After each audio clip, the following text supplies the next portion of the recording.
Assalamualaikum and hi everyone. So today my group, which is group 5, would like to present to you about the impact of secularism in the Muslim world.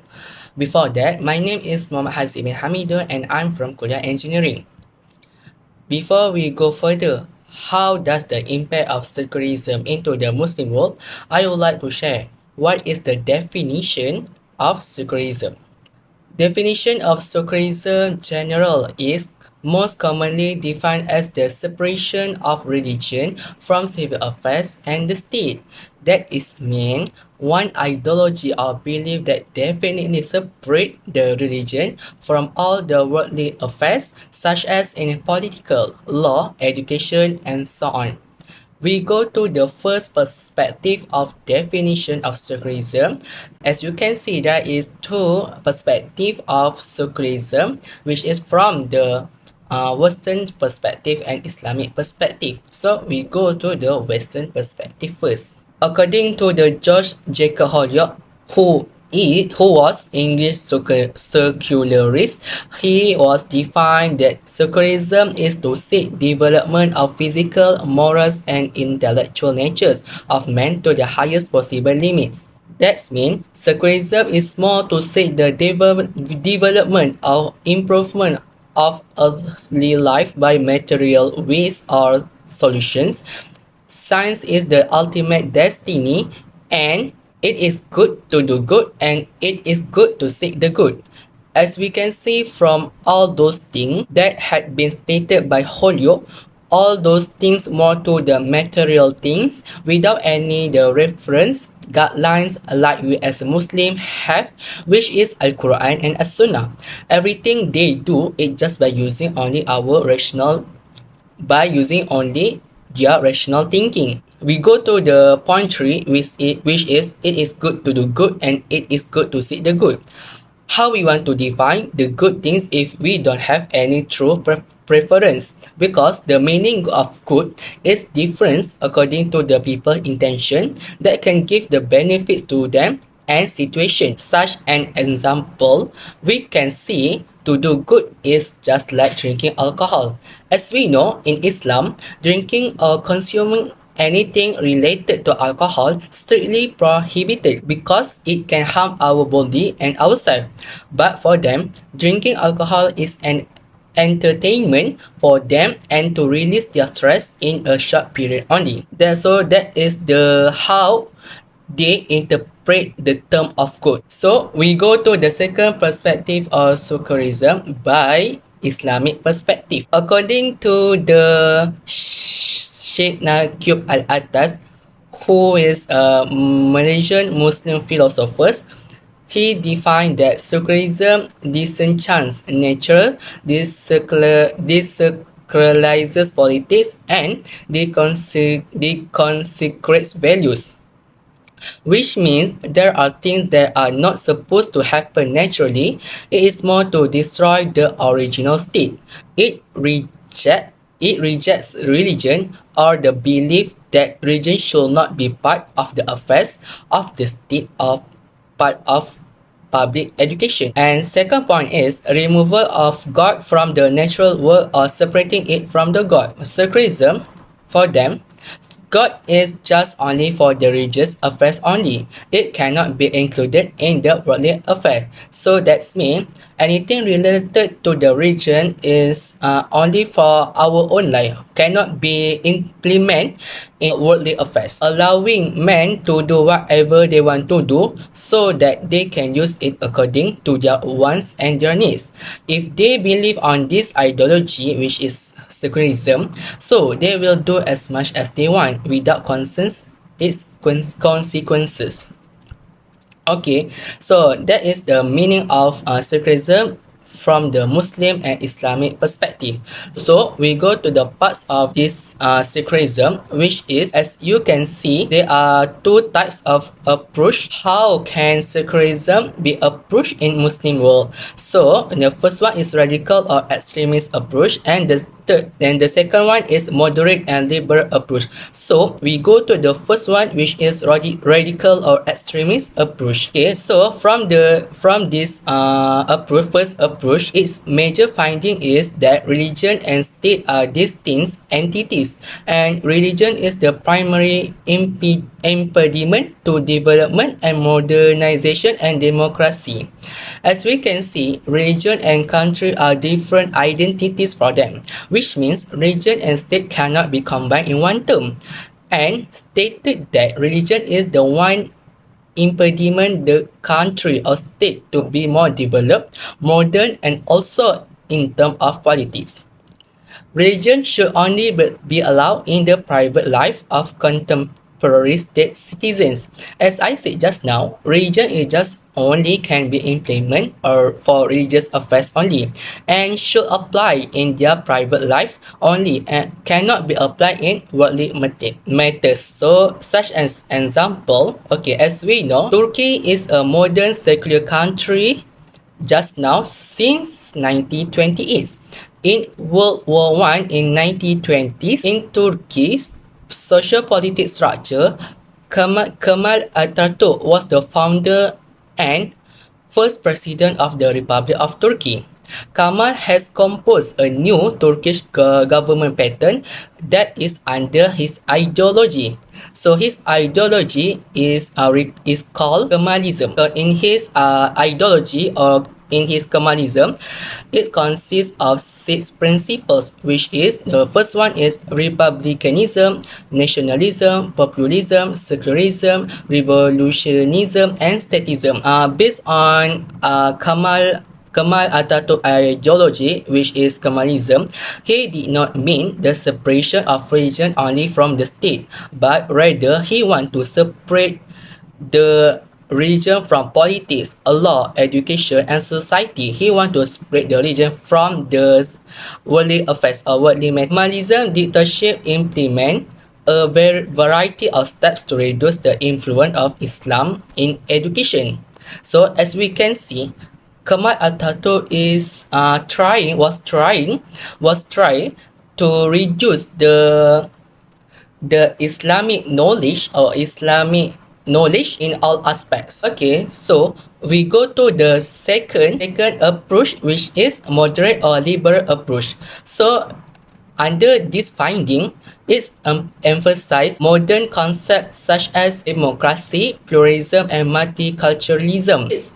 So from this approach, it's more to the modern concept of ideology. Most of followers of this ideology, it came from the politicians, intellectuals, even Muslim scholars too. So that's mean from this approach, it came from the educated or elite group from all people like politician, intellectual, and Muslim scholars. They have many principal arguments for this approach. First argument is Muslim or non-Muslim can follow their own religion equally and there is no pressure in the religion. That means Islam and the other religion is same and nothing different between them, and there are no pressure in religion. The second point is it is difficult to apply the true Islamic laws in all spheres of society and also in the transaction, banking, and international business. Since present society is complex and connected to other faith communities, according to them, it is difficult to apply the true Islamic laws in all systems because we live in the multiracial people. As a result, we just follow the most influential country, which is from Western country. As a result, a lot of Islamic laws cannot be implemented in our country. That's the reason why they believe this ideology. They don't want to apply the Islamic laws in terms of banking system or even in political system. I think that's all from me about the introduction on how secularism can be approached in Muslim world. So we go to our main topic, which is what is the impact of secularism in the Muslim world. Thank you. Bismillahirrahmanirrahim. Assalamualaikum warahmatullahi wabarakatuh. My name is Muhammad Hafiz bin Misbahuddin, so I will continue my part, the impacts of secularism on political aspect. Secularism has had a significant impact on all aspects of life, including education, culture, and economy, as well as political aspect. Most importantly, secularism has an impact on the fundamental principles of governing a country. It has an impact on Muslims and other faith communities because they are governed by people who are insensitive to religion, introducing various laws that are not aligned with religious teachings. For the secular society, the role of religion as a life system will be denied, further affecting the isolation of the religious system from political affairs and making religion only a personal matter. With the intention of distancing religion from worldly activities, secularism gives a lot of bad impact in managing a country. As we can see nowadays, Turkey is a best country example from the impact of secularism. The first impact is Turkey became a secular state country. Religion no longer has a connection with the state, so that Turkey officially becomes a secular state republic.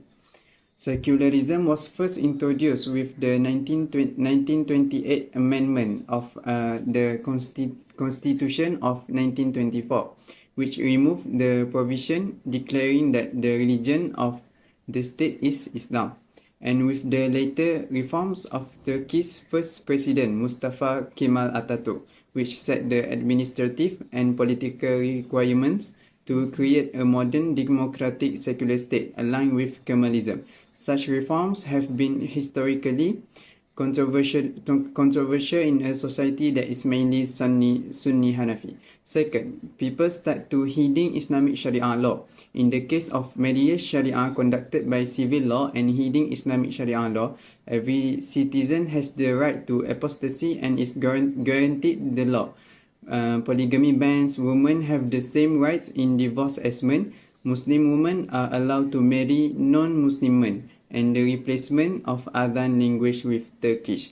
The absence of Sharia legislation causes the community to no longer fear committing moral crimes and is free to do any activity, whether parallel or contrary to the will of religion, because there is no legislation that controls their behavior. For example, people in the cities of Istanbul and Ankara no longer pay attention to the order and prohibitions in the month of Ramadan. Fardu prayer is also not seen as a requirement to be practiced and taught to children. In addition, the mere adoption of civil legislation has contributed to spread of the problems of moral decay among Turkish society. Among them, there was a sudden increase in the number of children born out of wedlock and the younger generation involved in alcoholic beverages. Third, the changes in intellectual or education terms. Religious education was abolished. Madrasas were abolished and replaced schools of the worship of priests and khatib. Arabic writings were changed to Latin writings until the prohibition of the use of religious clothing. These impacts were caused by the replacement of Sharia-based laws that introduced by Mustafa Kemal Atatürk in the process of building the modern Turkish state. Atatürk paid special attention to the legal aspect because of its comprehensive coverage. In this regard, the perspective of legal modernization became Atatürk's basic premise in implementing reforms to the law based on the several aspects. First, Atatürk replaced Sharia-based legislation that was seen as old and traditional legislation with new legislation that was not supported by Sharia. Second, Atatürk considered Sharia-based legislation to be a static legislation and unable to move along with the currents of reform implemented in other aspects. Third, Atatürk imported legislation from outside, especially from the West, and made it the basis for the formation of modern Turkish legislation. Fourth, Atatürk paid special attention to legislation as a platform to shape society, especially to create a developed and civilized Turkish society. Following his rejection of Islam, Atatürk chose a secularization-based approach in shaping modern Turkish legislation. The principle of secularism was made the basic principle of the first modern Turkish constitution after the amendment made in 1937. Subsequently, the principle continued to be maintained and further strengthened in the Turkish Constitution of 1961 and the Turkish Constitution of 1982. In addition to the Constitution, common law, criminal and family law also received the influence of secularization through the mechanism of westernization, which is the adoption of legislation from the West. So lastly, I want to end my presentation with a hadith. Taraktu fikum amrain lan tadillu ma tamassaktum bihima. Kitabullahi wa sunnatan nabi sallallahu alaihi wasallam. The meaning is, I have left behind two things you will never go astray as long as you hold fast onto them. That is Quran and Sunnah. So from this hadith, Rasulullah SAW told us to hold firmly to the Al-Quran and hadith so that we not be astray in any condition that we face. So that's all for me. Thank you. Assalamualaikum warahmatullahi wabarakatuh. My name is Muhammad Furqan Nasib Aizat, and I'm going to continue to present the impact of secularism in the Muslim world regarding educational aspect. About Islamic education. Education is the main culture consists of necessity of human life and where the social constituents are gained. Islamic purpose of education as a balanced growth of the total personality through training the spirit, intellect, rational self, feelings and bodily senses such that faith is infused into the whole personality. We move to the main topic. So the impact of secularism on Islamic education is, the first impact is it will become an obstacle to the goals and philosophy of Islamic education. As we know, the aim of Islamic education is to provide the teachings of Holy Quran as the primary source of education experiences which are based on fundamentals of Islam as embodied in Holy Quran and Sunnah which cannot be changed.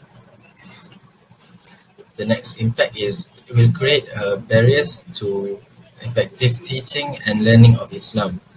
People will tend to compare Islam with secular knowledge without the enough knowledge of the true colors of Islam. People will ignore the fact that dunya is temporary and akhirah is permanent. The ideology of secularism might make people question about how Islamic education is better than secularism, as the outcome of secularism is quite instant, but it shows a contra towards our religion, as our religion prioritizes dunya and akhirah.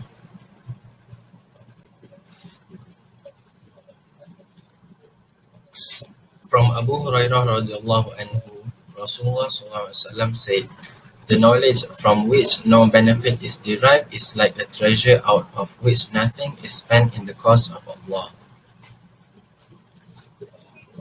From this dalil, it tells us that in every knowledge we seek, we must have an intention to practice it for the redha of Allah. Otherwise, it will be useless and give no benefit to us.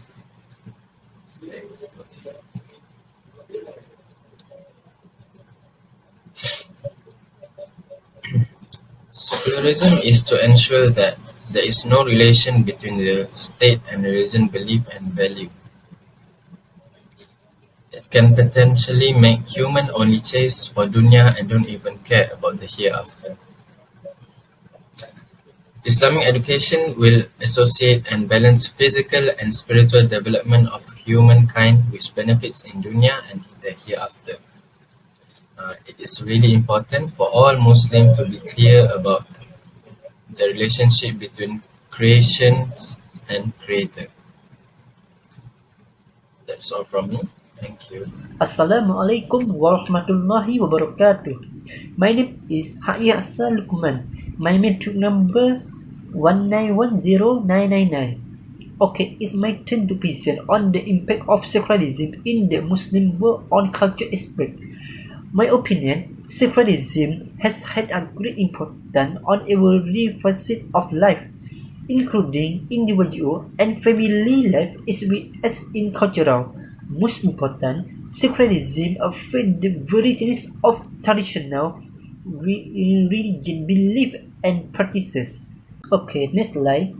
The impact of secularism on cultural aspect is seem to be related to the role of social media.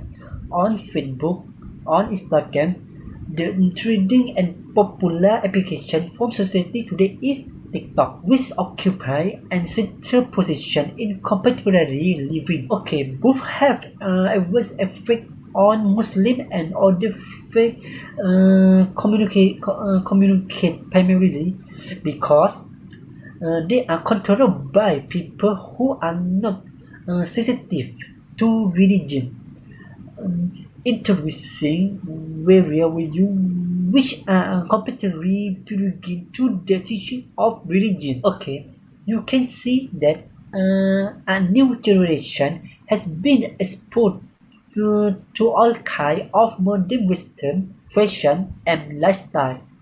To them, the religion value and teaching as embedded in their culture have simply because irrelevant.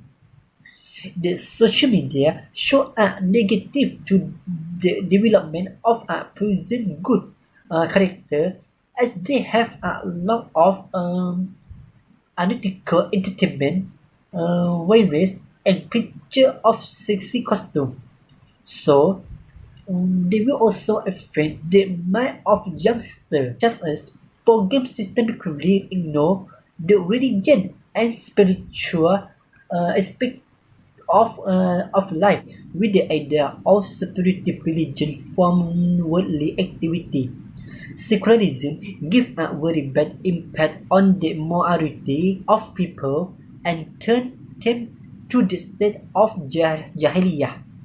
Jahiliyah, which means lost and ignorant, and indicate a negative assessment of Muslims about life and culture. Under the influence of secularism, people are free to engage in immoral activity such as homosexuality, adultery, and abortion. Secular government, such as in some countries, have legalized the practice of homosexual marriage in the name of the freedom of expression and choice, and it also validated adultery, which destroyed the institution of marriage cultural and denies the role of the family institution. Adultery because a solution to avoid responsibility in married life. So the point of adultery being very bad application of society, such as the decline of lineage and the increase of disease, and open the road to other ethical problems like abortion and the legalization of abortion by Christian society has made him like barbarian in attitude. Despite the scientific and technological advances, the act of abortion is strictly prohibited in Islam, as it is similar to murder. It is a cruel and then destroy the family feeling of humanity. Next slide. The idea of secularism has been the major preoccupation of the group of extreme secularism who endeavor to prove the supremacy of Western culture and civilization. So their attention to Western culture and civilization prompted them to regard them as superior to Islam. The cultural value and moral value among young people are destroyed under the influence of secularism, and because it diminishes the importance of Islam religion. It almost also divides God of guided in the day activity of human life. So, Sheikh Nakib Al-Attas mentioned that secularism, essential nature, decentralized politics, uh, and this considered value and the disenchantment of nature implies the freeing of nature from its religion overtone. Okay, this invite the despairing of God from the nature world,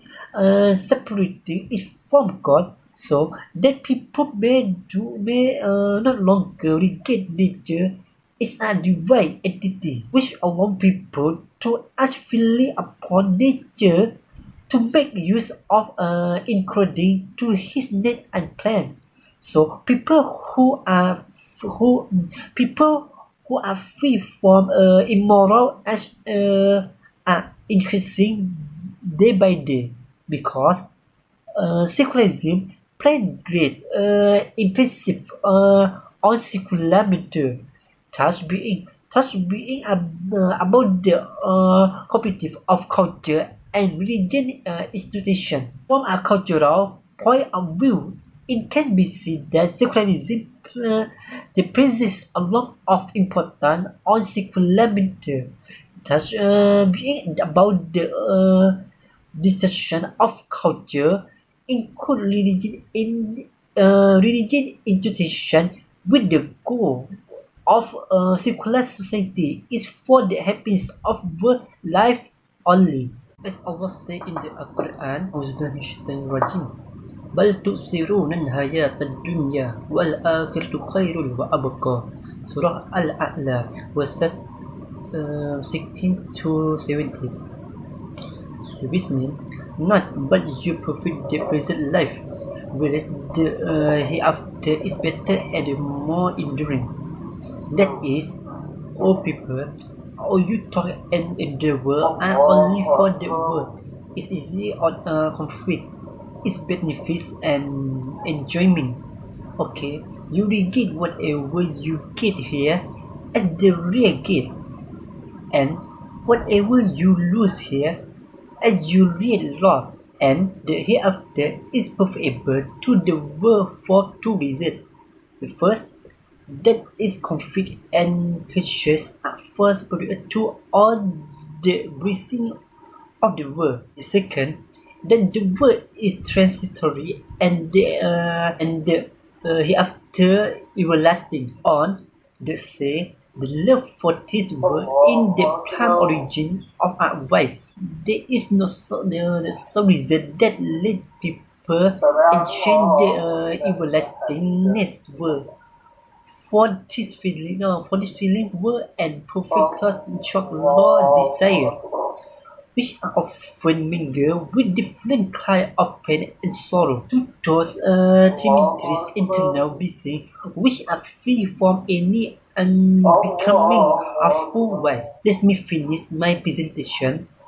Then it will be the presentation of the next person. My name is Muhammad Hafiz bin Muhammad Zulkarnain.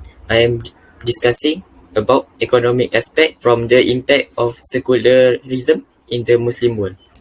Initially, Islamic economic philosophy is based on Quran and Prophet Sunnah, which was started by the Prophet and continued by other Islamic thinkers.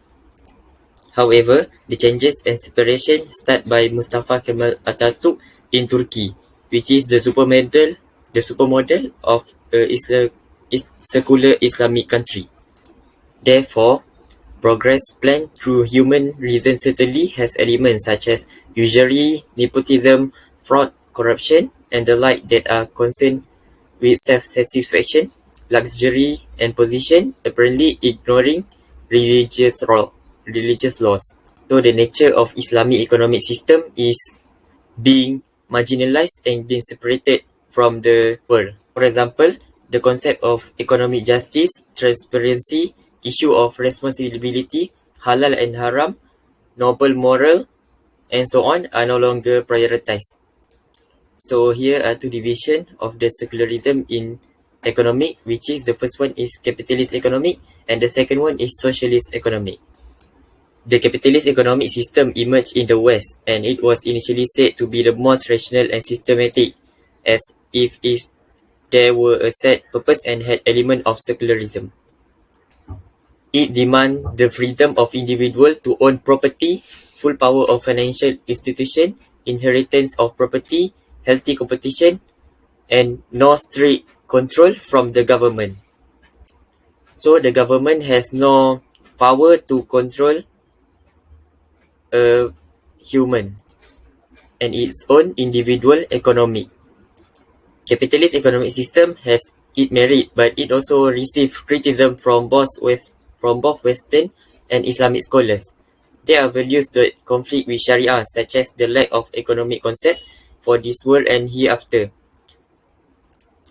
The specific characteristic of the system is the presence of monopoly element for large firms, usury and interest rates, such as in the matter of loans. For example, there is an imbalance in the distribution of income, which is wealth. More materialistic political imbalance occurs due to the global economic market giving great competition and others. Therefore, it is difficult to implement prosperity in the economic world, especially because there are irresponsible groups that lead to bankruptcy. It is a misuse of the meaning of freedom, which is not subject to the trust of God, which is matter of faith and the laws of Sharia. Next, we move on to the second division of the economic secularism, which is the socialist economic system. So the socialist economic system is also a Western creation through the figure of Karl Marx from the 1818 until 1883, which is a system based on absolute government property rights. This understanding is also not much different from communism, which is advocated by the same figure and is said to be ideal for universal justice. The effect of this system resulted in the erasure of belief in the existence of God and the collapse of family institution by fighting the women's liberation movement, the assumption that all human beings are the same even though each person's abilities are different, and so on. This ideology also received criticism, such as economic travel depending on central planning instead of price mechanism, no privatization, and the absence of individual freedom due to government control. So, it is clear here that the two types of ideologies initiated by secularism have a negative impact on livelihood because they are from the creation of human with many weaknesses. For example, all economic decisions are subject to the rationality of human reason that is having limited knowledge and experience compared to God's revelation, because something that is not scientific or cannot be accepted by the logic of the reason. Secular economic system also failed to lay the basic framework of Hablu Minallah and Hablu Minannas in the perspective of real economy. All of these are causes of the economic crisis in Islamic countries due to secularization, namely economic turmoil or thought disorder. Second, poverty or distribution. Third, resource allocation. Fourth, priority needs. Fifth, profit or loss value. Sixth, greed and wastefulness. And lastly is lack of transparency, corruption, lack of trust, and lack of accountability. So, all of these 7 bullet points here are the causes of the economic crisis in Islamic countries due to secularization. In conclusion, there are some form of secular economic system that result in assumption of a Muslim that when they practice, it will bring economic stability and justice. For this reason, they are influenced practice this idea to progress and develop in line with the development of the secular Western economy that is praised to be comparable to it. So, we continue the last part of this presentation, which is the conclusion of this topic. So, before I start my conclusion, I have one question. Does being secular is the best way in our life? Either yes or no. And definitely the answer is no, because This is wrong in Islamic teaching. Islam has already fixed its value system of morality, which will not change throughout ages. In example, adultery forbidden 1400 years ago and will always be forbidden. Islam is not compatible with the idea of secularism despite the numerous attempts to reconcile them. We cannot compromise with secular and ways and institutions as it will lead to a dilution of Islam in all fields of activity. As we know, secularism implies that divine guidance, worship of God, and obedience to Him should be confined to a personal life of man, and all other affairs in this world should be determined by his own wishes and convenience. It is clear that although the Quran does not directly ordain a state for Muslims and does not mention in details a constitution for an Islamic state, that does not mean that there is no relationship between religion and state. However, the Quran prescribes certain religious duties which cannot be fulfilled without the establishment of an Islamic state, such as paying the zakah, applying the hudud, regulating the judicial system, and etc. Dissociates or separating the influence of God and religion in all aspects of man's life will give the bad impact to many aspects, such as in political aspect, educational aspect, cultural aspect, and economic aspect. The acceptance of a system formulated by man means a preference of the human's limit knowledge and experience over divine guidance. It is more preferred to depend on human limit knowledge and experience only, rather than divine guidance such as we know in holy such as a holy Quran. Besides that, for Muslim society, the acceptance of secularism means the rejection of Islam as a way of life and the abandonment of Sharia. In no way can Islam be separated from state or the spiritual affairs from the worldly affairs. Islam is composed of two essential components, which is faith, aqidah, and law, sharia. I think that's all from us. Thank you so much for lending your ears to hear what we shared to you just now.